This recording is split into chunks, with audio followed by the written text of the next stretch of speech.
दोस्तों, फिर आज मैं एक नया टॉपिक आपके सामने प्रस्तुत कर रहा हूँ। हड़प्पा सभ्यता। हड़प्पा सभ्यता एक अद्भुत प्राचीन युग की कहानी है। क्या आपने कभी सोचा है कि आज से हजारों साल पहले भारत में ऐसी सभ्यता मौजूद थी जो विज्ञान, कला और संस्कृति में इतनी विकसित थी कि उसका शहरी नियोजन आज के महानगरों को भी चुनौती दे सकता है। दोस्तों, आज हम आपको उस महान सभ्यता की यात्रा पर ले चलेंगे जिसे हम हड़प्पा सभ्यता के नाम से जानते हैं। यह कहानी इतिहास के सबसे गहरे रहस्यों और उपलब्धियों की है। हड़प्पा सभ्यता क्या है, आइए परिचय से अवगत होते हैं।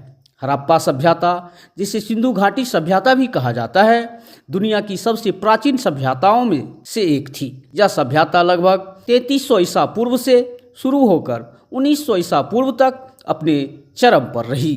यह सभ्यता मुख्यतः सिंधु नदी और उसकी सहायक नदियों के किनारे विकसित हुई। इसका नाम हड़प्पा इसलिए पड़ा क्योंकि 1921 ईस्वी में पंजाब, अब पाकिस्तान में हड़प्पा नामक स्थान पर इसकी पहली खोज हुई थी।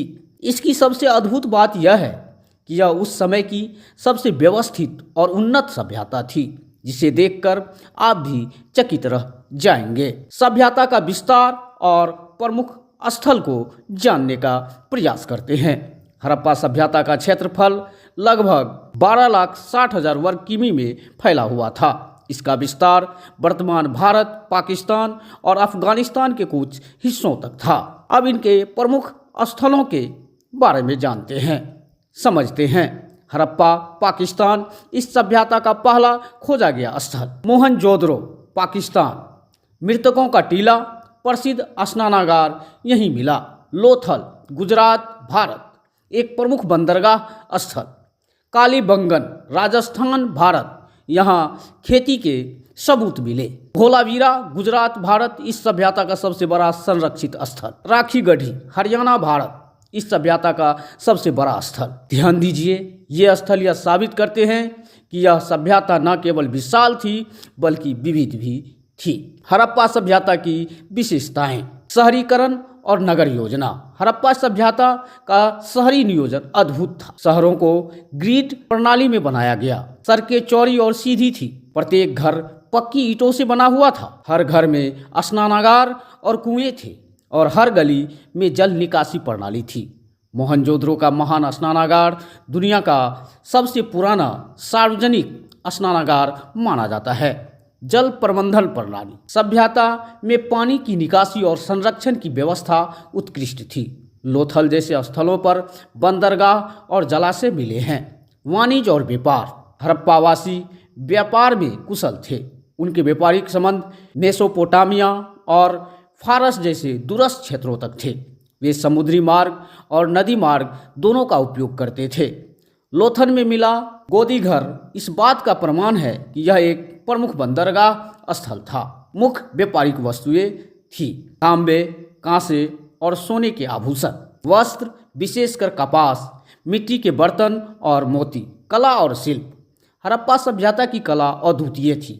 प्रसिद्ध कांस्य युग की त्यागना की मूर्ति जो मोहनजोदड़ो से मिली है, उनकी कला का अद्भुत उदाहरण है। पत्थर, धातु और मिट्टी से बनी मूर्तियां और आभूषण। मुहरे, जिन पर जानवरों और प्रतीकों की नक्काशी थी। कृषि और पशुपालन। हड़प्पा सभ्यता की अर्थव्यवस्था का मुख्य आधार कृषि थी।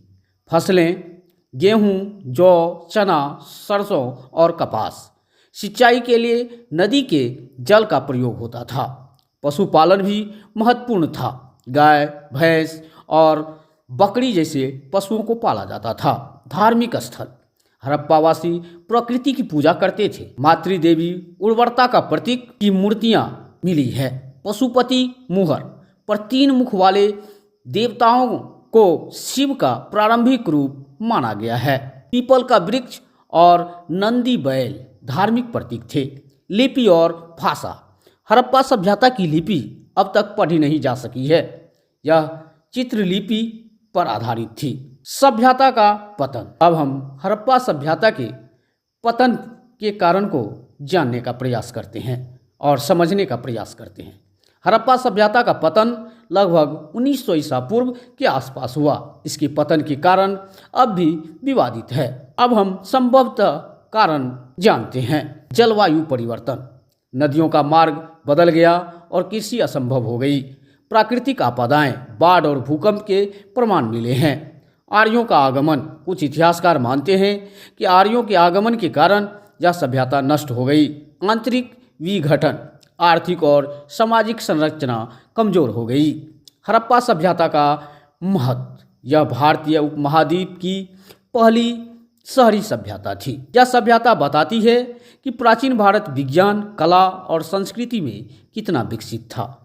इसका अध्ययन हमारे इतिहास को गहराई से समझने में मदद करता है। क्या सीखे हम हड़प्पा सभ्यता से?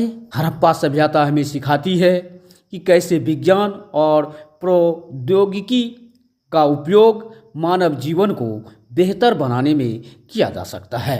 स्वच्छता और जल प्रबंधन जैसे विषय जो आज भी उतने ही महत्वपूर्ण है।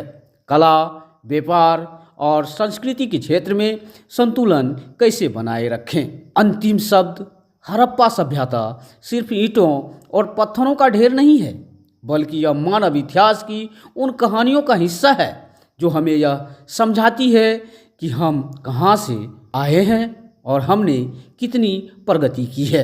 दोस्तों, हड़प्पा सभ्यता हमें अतीत में झांकने और वर्तमान को बेहतर बनाने का मार्ग दिखाती है।